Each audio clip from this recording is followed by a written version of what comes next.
यशायाह बाब 63 आयत 14 में ये कितना खूबसूरत कलाम है।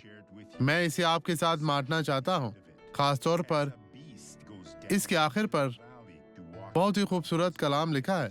जिस तरह मोएशी वादी में चले जाते हैं, ये इन लोगों के बारे में बात कर रहा है जिन्होंने हमारे खुदा पर एतमाद किया, और ये खुदा से कहता है, उसी तरह खुदाउन की रूह उनको आरामगाह में लाई, और उसी तरह तूने अपनी कौम की हिदायत की ताकि तू अपने लिए जलील नाम पैदा करे।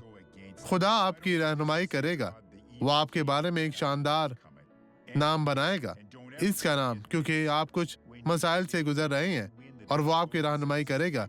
उसके खिलाफ ये जाने नहीं, आपको खुदाउन में आगे बढ़ने की जरूरत है, और मसीह यीशु मसीह के नाम में आपकी हर तरह की मुश्किल खत्म होती जाएगी। आए अब ये गवाही देखें।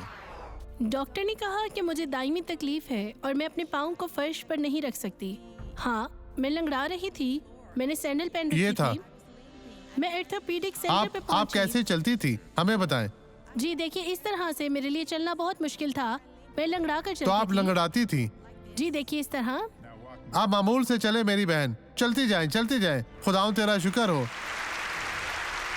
इस बहन को देखिए, अब ये शिफायाब है, वो बहुत खुश है। यस्सु के नाम में हर कदम पर यस्सु का नाम लेती हुई आगे बढ़े मेरी बहन।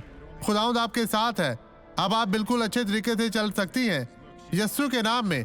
इसे देखे भाइयों, वो कैसे चल रही है।